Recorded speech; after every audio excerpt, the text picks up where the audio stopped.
Welcome to One Word, Five Questions, episode 77. It's a birthday celebration for Thomas Jefferson. To Thomas Jefferson Smith is our letter today. But we're doing the special episode for Thomas Jefferson's birthday. Get it right. It's a celebration, not a celebration. I said celebration. We are going to celebrate his birthday. That's why I started laughing. April 13th. What else would you expect from a philosopher? A birthday celebration. I don't know what that word means, but I like it. Okay, celebration. I sound like Scooby-Doo. Sounds like you're slurring your words. Yeah, I wish. No. We're going to celebrate his birthday. Dr. Holacek has picked out a singular letter to a newborn Thomas Jefferson Smith. In that letter, he offers sagacious fatherly advice to the infant. We shall today comment on that advice. But first, imagine writing a letter to someone who's just born. Come on, Thomas, get it together. He can't read yet. Well, but when he can read it, it was excellent advice. I like his reference, who he used for reference material. That was the most impressive. But first, I do want to give you a little bit about Dr. Holacek's credentials. Yawn. Yes, he is the world's foremost authority on the mind of Thomas Jefferson. So keep that in mind. He's a professor of philosophy and history who taught at institutions such as University of Pittsburgh, University of Michigan, Rutgers University, Camden, and Ohio University. And he has his dog Jefferson on his lap. Let me see trouble. Jeffy, I didn't get to see him. Okay, Jeffy, come back. He'll pop up. He's still there.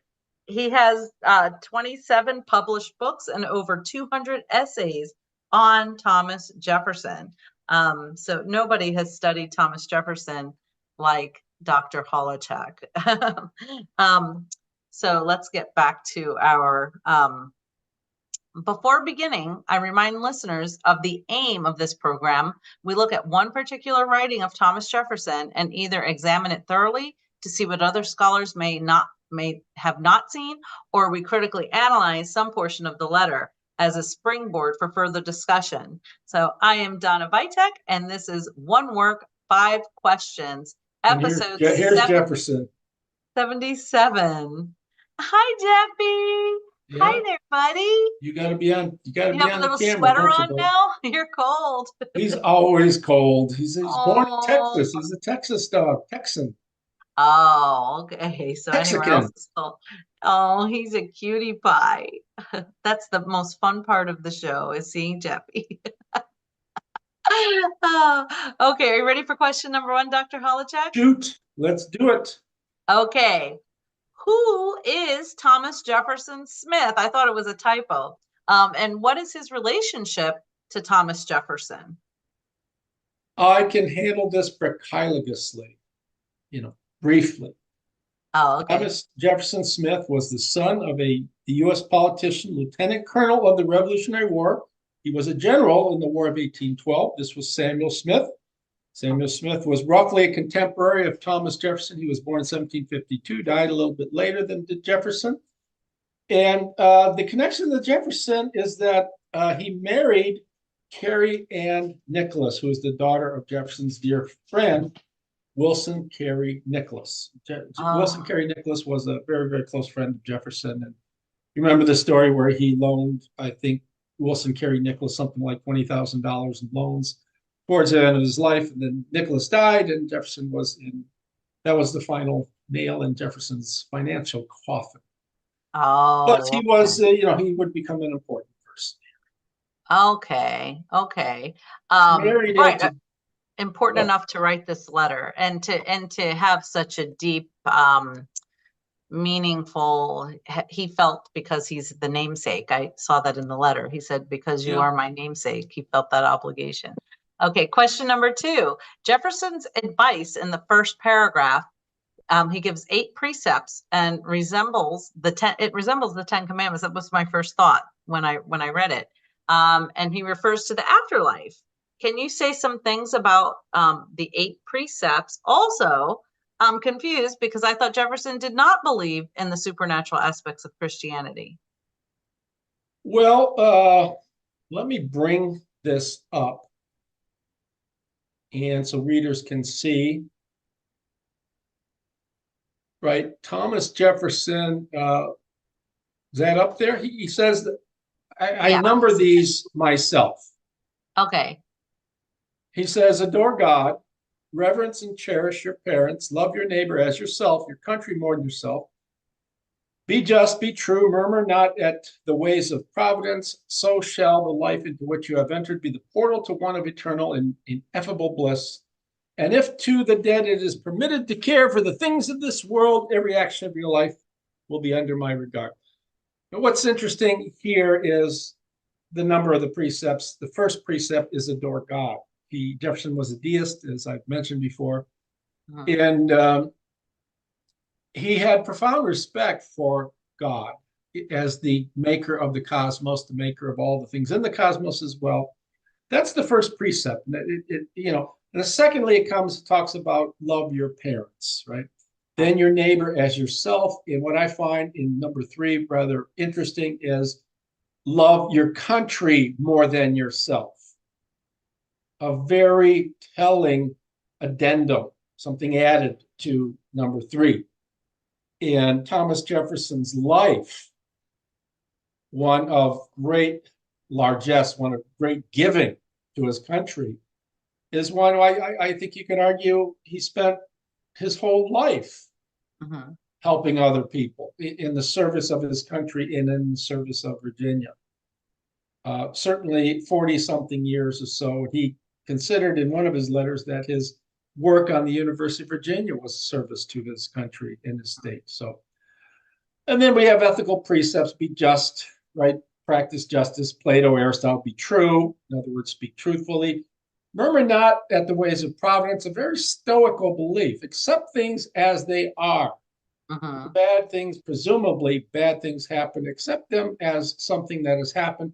Likewise, when something good happens, teacher Donna, treat them as just something that has happened to you. Then he adds, if to the dead it's permitted. He talks about in 7 and 8, there's the allusion to an afterlife. Well, we'll do a show on that. The next show we do. Okay. Will be the real Thomas Jefferson. Talk about Jefferson in the afterlife. Most people think because of references like this that he was committed to an afterlife. I'm going to show rather convincingly that he wasn't. He didn't believe in an afterlife. There are very, very good reasons to show that. But there are several references just like this where he's referring to an afterlife, not necessarily being committed to it, but it raises the question, did he believe in an afterlife? We'll talk about that later. So, the interesting thing for me here is Jefferson's commitment to God first, right? He believes in adoring God. The first precept that he talks about is adoring God. Okay, thank you very much. The poetry was from Psalm 15. Jefferson used this advice in other letters. What was the significance of this psalm to Jefferson? Well, why was this one? Yeah, why did this one stand out? It's an ethical. It's not the psalm from King David. It is something that is extracted. It refers to Psalm 15. If you go to Psalm 15, you'll find something different, but similar in content. Who the author of this is, I don't know. I didn't look it up. I tried to do some research on it. I didn't find the answer. And in my new house here, I have so much to do, so there's only so much research I could do in preparation for this, but fairly well moved in. But anyway, it's a beautiful poem that's based on the advice of Psalm 15, or King David. And, Jefferson says, the portrait of a good man by the most sublime of poets. And he's referring to King David. Jefferson really had a large respect for the Bible, especially the 4 Gospels.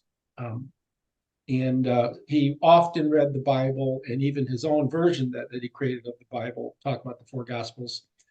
and for inspiration. And we get here, 'tis he whose every thought indeed by rules of virtue moves, whose generous tongue disdains to speak the things his heart disproves. So person who only says, who's authentic, he speaks the things that is of which his heart approves. It never speaks about the things that his heart tells him are other things his heart tells him are bad. So he's a virtuous person. He doesn't slander. He doesn't attempt to chop down his neighbor. He doesn't speak falsely. He avoids vice. Let's see what else. When he promises things, he delivers on his promise. Very Kantian stuff. Who to his plighted vows and trust has ever firmly stood, and though he promised to his loss, he makes his promise good. When he doesn't make, Kant gives us one of his moral precepts is always be true to your promises, and Jefferson is doing the same thing here. Don't make promises you can't keep, and if you make promises, keep them. So, Right. I think that's a wise thing. Most So I mean, it's just a beautiful poem. Poems are always hard for me. There's rhyme or quasi-rhyme in parts of the poem, neglect, respect. Jefferson sort of disdained rhyming in poetry, but this is a very beautiful poem. He loved poetry that gave ethical advice, and this is one such poem. Okay. Yeah, I can understand that. It makes sense for his interests. Can you go over the Decalogue of Canons and explain, if you can, the meanings and sources? Yeah. Let's go share screen again here. Bring this up for readers. Decalogue of Canons, never put off till tomorrow what you can do today. This is a precept that enjoins us to be industrious. This is completely a Stoic precept. The Stoics tell you if something is worth doing, don't put it off. For example, how many people say, well, I want to go on a diet, so I'll start tomorrow. Well, the Stoics will tell you if dieting is very important, start it right now. People say, well, why don't I have one more day where I can enjoy it? Not Jefferson. Never trouble another for what you can do yourself. Be self-sufficient. And that I need to tell my kids this. Well, it's a wise thing for a couple of reasons. One is that why burden other people? I mean, when I moved, I told you I had a 26-foot truck. I moved into Flint, Michigan, and I had all my furniture. I had to carry up a small flight of stairs by myself. Didn't have anybody, and I'm not young anymore. So that wasn't an easy thing to do, and my knees are suffering for it. But my neighbor said, do you need me to help you with a few items? And I just said, look, it's not fun for me. He's a smaller person than I am. I said, it's not going to be fun for you. I'll do it myself. Be self-sufficient. Self-sufficiency is important because if you ask someone to do something for you, you might not get it done very well, number one. And it's good to be able to do things by yourself. And I buy that. Never spend your money before you have it. Well, did Thomas practice this? Well, not quite. He often liked to buy a lot of things, and he did purchase a lot of things, gewgaws and artwork, and never buy what you do not want because it is cheap. He says, it will be dear to you. I've added the not. Mm-hmm. And obviously, this is an omission on Jefferson's part. The not needs to be included. Can you relate to this when you buy something? Oh, I'll get it really cheap, and then what happens? Do you really need it? Right. It's not only do you really need it. Well, imagine something you need and you buy it, and it's half the price of a high quality brand. And what usually happens when you get something cheap? Yeah. It doesn't work after a while. Right. Like vacuum cleaner, geez, I bought it for $50 and I saved a lot of money. And then after a year, it stops working. Yeah. Whereas if you spend, an extra $100, you'd get a vacuum cleaner that would be in service for quite a few years. Pride costs us more than hunger, thirst, and cold. Right? Don't be proud. We never repent at having eaten too little. Something to think about, and it has implications for more than just eating or consuming food, right? It's a matter of nothing, the Greek precepts, made in agon, nothing too much, right? Having eaten too little. We complain if you see a great banquet of food and you eat to your heart's content, you wind up eating too much and you feel terrible. So the enjoyment that you had on slaking your hunger is more than overcompensated by the pain that you have with the stomach ache you have for having eaten too much. All right. Nothing is troublesome that we do willingly. So will, basically, very Stoic precepts, the things you need to do, just will to do them. Don't fight it. Right? I need to get something done. Don't say, well, I can't, I don't want to do that. Will it, accept it. It's something that needs to get done. Just do it. Very stoical. I need to write this book on Thomas Jefferson as a Stoic. I have a chapter in my book, Thomas Jefferson Moralist, as Jefferson as a Stoic. Jefferson always called himself an Epicurean, and that's not quite right. He wasn't an Epicurean. Some of the precepts here are all stoical, and Jefferson. I was just going to say, yeah, he's pulled a lot from the Stoics. Yeah, so it'd be a good marriage. I mean, I was trained in ancient philosophy and ancient science, and the Stoics. I have a book on the Stoics. The Stoics called "Stoics: A Guide for the Perplexed" that I wrote many years ago, and it would just be. I think it'd be why it's fun to write a book like that is because you're reading moral precepts while you're writing. And this is why Jefferson enjoyed reading stuff like this, like the Bible and the Greek Stoics and Aristotle and Plato, because while you're reading and enjoying what you're reading, you're reinforcing moral principles, right? Moral principles. Take things always by the smooth handle. We'll explain that later. You have a particular question on that. And then when angry, count 10 before you speak. If very angry, count 100. It's a precept that enjoins you to avoid anger at all costs. Right. That is an important precept. So yeah, this is great. I almost want to just print out a bunch of these letters and just hand them out at the newborn at the hospital. The newborn. Well, you can. I mean, there's actually one he wrote where he has 12 precepts he wrote to his granddaughter, rules for living a proper life. He adds 2 more precepts to these here. Oh, and, okay. I think you asked initially one of your questions, from what source did he get this? He didn't get it from any source. He got it from an abundance of sources. These are really principles. Jefferson had a habit, he said to his doctor's physician, Vine Hutley, of reading something moral every day before he went to bed. Right. And Jefferson had a habit of thinking, of having his relaxed mind think about moral content prior to going to bed. And this Decalogue here, these are principles that Jefferson, thought up for himself. These are not original to him, obviously, but from his various readings and discussions on virtue and morality, he came up with these. We can say these were uniquely Thomas Jefferson principles. So, okay.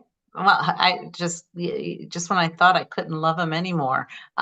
Question number 5. So here this was something it's amazing how people are in the business of Jefferson hating, and I guess they do that. They read, they will read. They really don't focus on this kind of stuff. They ignore it.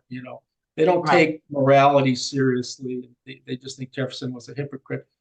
Yeah. There's no question in my mind that Jefferson was a serious moralist, and he thought about stuff like this, and he tried as hard as he could to live a life true to principles such as.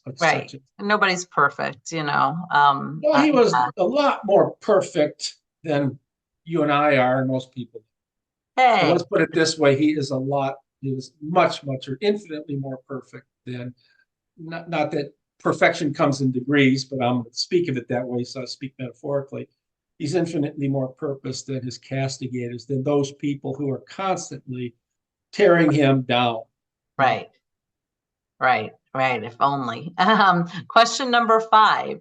Are we there already? Yes. Yes. Moving So along here, and I don't even see the 10-minute mark yet. So I fire understood the away. meaning behind the canons, most of them, except for number 9.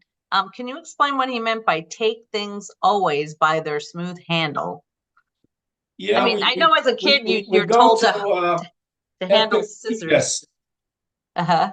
right? This is the Loeb edition. It's got Greek and English, and you read his Enchiridion, number 43. He says, and he's got the. If you want to get it in Greek, or if you want to get it in where the Oh, pink is here, and here's the Greek.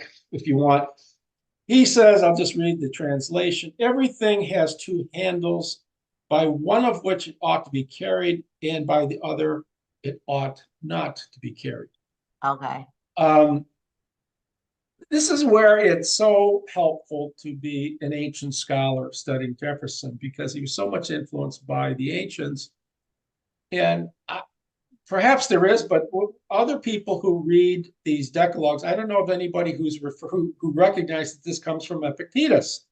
Epictetus writes, in addition, for example, of this precept: if your brother wrongs you, do not lay hold of the matter by the handle of the wrong that he is doing.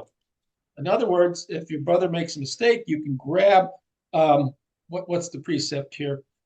You can grab the unsmooth handle and say, you wronged me. But here he says, because this is the matter by which the matter ought not to be carried, but rather by the other handle, that he is your brother, that you were brought up together, and that you will be laying hold of the matter by the handle by which it ought to Oh, be carried. So if your brother wrongs okay. you, instead of focusing on, hey, you wronged me, Mm-hmm. focus on, you're my brother. We grew up Right, I get together. it. The idea is there is a way of looking at every problem, every notice that comes up, and making it worse Right. by not understanding the complexity of the situation, or a Right. way of, Jefferson was always conciliatory. We talked of this a lot. Jefferson always believed in, like following Benjamin Franklin's advice, by the way, don't fight with people, right? People that, there's the person who's like the proverbial bull in the china shop, Mm-hmm. and that person's going to argue with you no matter what you say. And Jefferson says, avoid the person, right? If you know someone's going to be contentious all the time, just avoid the person. Try to look at Okay, a bye. way. No, I'm joking. Go I'm ahead. joking. What are you saying? I said, okay, bye. I'm joking. There you go. Well, wise advice, right? I'm a fairly contentious person. I can be very bullish when it comes to people when it comes to other Jefferson scholars. In my bullishness, in some sense, and I'm not using it in terms of stock market bullishness, but my bullishness is, just Or with being me in when I your try to face is convince you when that people, Thomas Jefferson was a Christian. yeah, when people do Jefferson scholarship the wrong way. When you have your conclusions set out and you're out there to condemn the person without giving him a fair hearing, without reading precisely what he says, when you look at what he says and you try to deconstruct instead of you analyze what he said and get at the meaning of the words, people do that all the time today. And I just think, and I can be very difficult for people like that when they're interested in deconstructing Jefferson and not understand what Jefferson really meant to say. Right. So take things always by the smooth handle, because in a manner of speaking, every problem has a smooth handle and a rough handle. Right. And you Right. can always grab the rough handle every time on that problem, or you can look for the smooth handle, and the problem in many cases evanesces. It Right. disappears. Evanescence would be a great name for a rock band, wouldn't it? There it Evanescence. is. It is. Jeez. That is a lady with a pretty powerful voice. Do you not agree? I don't know what her name is. I Yeah. like Oh, it. yeah. Yeah. Yeah. So we're done pretty quickly here, huh? Wow. I really, when I first looked at this letter, I just felt the pull from the Bible with a lot of it. And even though I think you get more from the Stoics than you do of the Bible. And even, well, even Jefferson so, got from the Bible Christian charity, right? yeah, Generosity, doing things without concern what you're going to get back from it. That's what he got right, from Jesus, that he didn't get from the Greek and Roman moralists. Took me a while to figure that out. Beneficence, benevolence, yeah, well-wishing, and beneficence, well-doing, doing well to other people without regard for whether you get back. right, The Greeks and Romans, the virtue ethics theorists always believed that, well, why do I behave virtuously? Plato said virtue is its own reward, but in some sense, there was a reward. There was equanimity. Equanimity was a matter of calming of the soul. And that was a return in some sense. Just like you say, well, running, why do you run? You run for health. And why do you want health? Because right, health is a sort of calming of the physical body. And so the same way being virtuous, calm the whole, Jefferson was a physicalist, so were the Stoics, calm the body down. There was a reward. Jesus is not arguing to do things for any sort of return. right. Right. So I think you get, if you want to talk about why this reminds you of the Bible, I think this is much more stoical than it is biblical. Unless you have some references to the Bible or any of the 10 canons that. Yeah, it just sounded familiar. What came first, the chicken or the egg? So yeah, I don't think Jesus ever said anything about taking things by their smooth handle or something. I'm not sure. Well, maybe I don't know maybe, the Bible well. Yeah. So yeah, I really enjoyed the advice that he gave, and you notice it's all very practical, right? Right. And it will, and I do believe that following this advice can help you to live a happier life, if you're able to follow it closely. Yeah, I think about getting angry. I told you I had an episode over the week last weekend where I got angry with the U-Haul people because of something quite stupid that was done, and they were attempting to charge me $250 for something that the service I didn't get. Right. And of course, I got angry, and then I calmed down at some point, and I actually apologized when there was probably no need to apologize, but it was a matter. I realized the person to whom I was speaking wasn't going to register logically everything I was saying. It just she wasn't capable of that. So I calmed down and apologized and just said, look, squared things off. So I actually started that by taking things from the rough handle. And then I realized I calmed down, apologized, let my anger abate, and then took it from the smooth handle, and things worked. The rough handle has its place. Does it? Let's see what Jefferson's saying. The Stoics saying it never has a place. Never. Oh, never. Never. So it's okay. Yeah, and that's what the Stoics mean by equanimity, ataraxia, to take things to have. If you have, for the Stoics, and Jefferson says this too, in his opening paragraph, be true, he says in number 5. For the Stoics, you arrive at equanimity, peace of mind, ataraxia, by just having a veridical, a truthful attitude towards everything. Right? If I look at things truthfully, there's never any cause for me to become emotionally involved in anything. Right? So I just look at, the example, I think it's Seneca, I'm not sure, gives us seeing someone who's drunk. You look at a person who is inebriated on a pathway, and you don't say, well, look at the sick, disgusting drunkard. The Stoics would say, you form the sentence in your head, the catalytic impression that person is inebriated. That's all. How do you know whether the person's inebriated? Do you know the person's a sad, disgusting drunk? That's making a judgment based on your feelings. All you know is that the person's drunk and is wallowing on the sidewalk. It could be that his wife died earlier that day in a car crash or something.